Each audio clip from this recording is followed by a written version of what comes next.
So we're walking down the street here in Be'er Sheva, and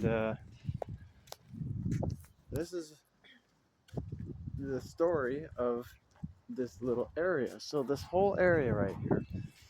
First of all, I want to point out that the name of these streets here are names of the Bible. You got the Tanakh in Hebrew.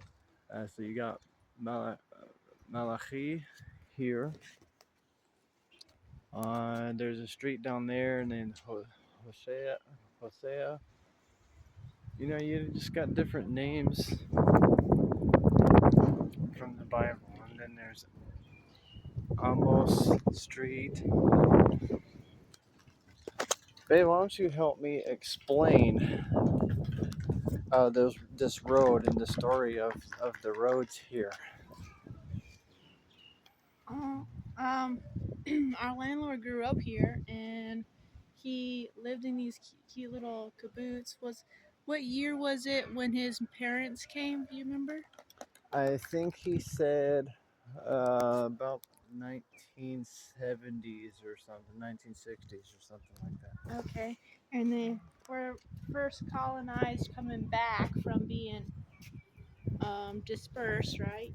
And then so this whole road, they just had these small kibbutzes. Their fences around their houses were just like bamboo. Some of them will still use the bamboo today. So we'll walk down and show you. But this used to be all dirt. Yeah, this all used to whole be dirt. road that we're walking on. And he said that it never used to be there. Yeah, the city decided It used to put be this bamboo and and dirt. So how do you keep down dust, right, when you're in the desert and you're driving, or even back then, you know, in times where cars just now started to come around and stuff? What do you do with keeping down the dust? Well, what they did was they took the water from the salt sea. The salt sea is the Dead Sea. But what they did was when they took the water from the salt sea has oils in it. And the oils, when they put the water down, would keep the dust up. It would keep the dust down, so there wouldn't be as much dust kicking up on it. It would last for 3 weeks. The oils in the salt would blanket the dirt and make it nice and soak into the dirt, and it would last 3 weeks before it dried out, and dust would start forming again. So what they do is once a month, every 3 weeks, they would come in here with what they say like trucks that we would see, water trucks or whatever, in the back, and they would make shift to spray driving all the way down. down here. And then what happened after that? Do you remember what happened after that? Well, why don't you enlighten? Okay, so the city decided to try to put some plumbing in, right? To help with the plumbing and stuff, so it's all underneath us. They dug, there's manholes over there for the sewer, so it's the sewage, so it's the toilets. And then they put pavement down. So what happened when they put pavement down? Do you remember? You don't remember? No. Okay, he said there was a explain. On the edge, it didn't go all the way. So because when it would rain, it would flood into the yards. Right?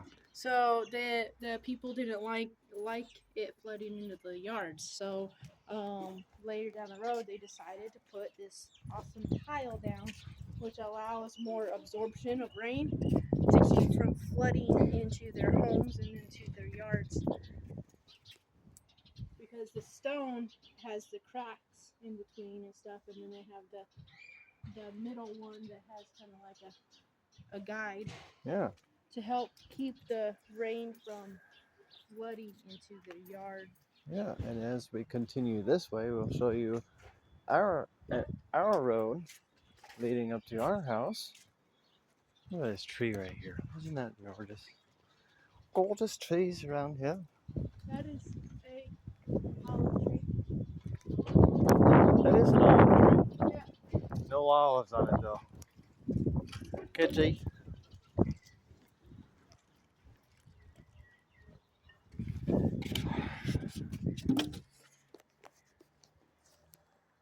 You guys pick up trash in America, we have to pick up trash in Israel too, because keep the Holy Land clean.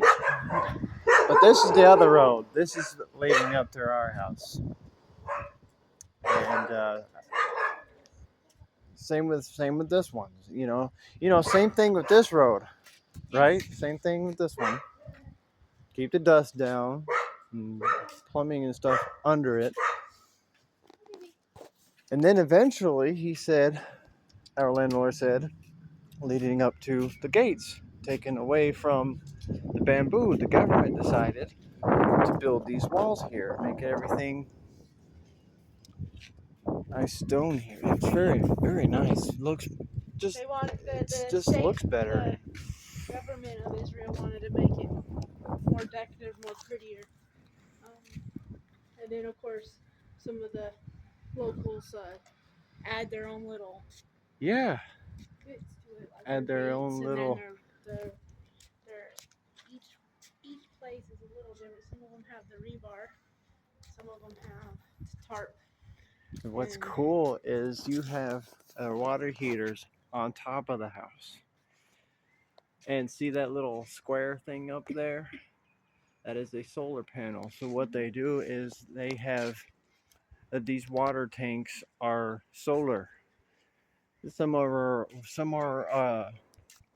He told me that some are electric backup, and others are gas backup. And so when Hashemish, the sun, is not out, it switches over to the electric. a cool thing over here is our landlord parents lived in the main house over there. Yep, Right this back here, house, and then he also has had a some. grapefruit tree right there. Yeah, So the main house right in there. And then this house right here, the small one right here, used to be just half the size, and they built it for our landlord Avi as he got older to live in as like as an outdoor separate from their main living area. yeah, Um, because it got a little cramped with the as many children that they had, and they put I think boys in the outer house. That's my assumption. Is mm-hmm. how he was talking about it. But now they don't need it as much as they used to, so they rent them out. And then our house that we stayed in, So are staying in. yes, so we're gonna show you right What? now. So, What was it once? oh, I know what it was, but we're gonna go in, and we're gonna show you our house here. So, What was it once, though? You're gonna tell them? yep, I'm going to tell them right now. So, what you see, don't mind the mess, please.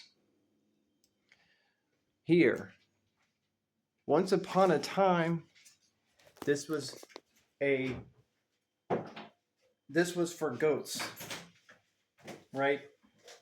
And and sheep. So Yes. this was not ever used to be a living space, and now it is. Avi said that he did all the electric, all the tile work, the painting, all of that himself. And I just thought that was just the absolute most coolest story I've ever heard here in Be'er Sheva. You can hear some cool stories about Jerusalem and Tel Aviv and Tiberias and stuff. But when you're actually here and you stay here for a while, and the more you get to know somebody, and the more you talk to them about their stories, and they share you with their life. They share. So you hear things on the American perspective of Israel, but you don't hear anything from an Israeli point of view. So they hear that it's just kind of cool, and to actually call this, he's calling this mine every time he mentions it. He says he gives me something, and he says take it to your side. This is yours. So everything in here, the beds that we have in here, it's just so cool to imagine that this never used to be a living space. Mm-hmm. Cool, right? And check out this over here. This right here, he said, used to not be, used to be occupied, and now you can't really. He said you can't. Avi says that you can't stay in it anymore. Something about asbestos, but it's interesting little piece of history all right here in this one little area. His whole family staying in here and in there, back there, and his whole family staying in here. His whole family were from Libya. Cool, right? It's just how it went from dirt to this, and then from bamboo to this wall, and now this is a living space. So, hi, babe. So yeah, there's that little um, piece of Be'er Sheva I wanted to show, and here's a little story of how it came to be and it came about. So this is our new home, and so yeah, Shabbat Shalom. Shabbat shalom.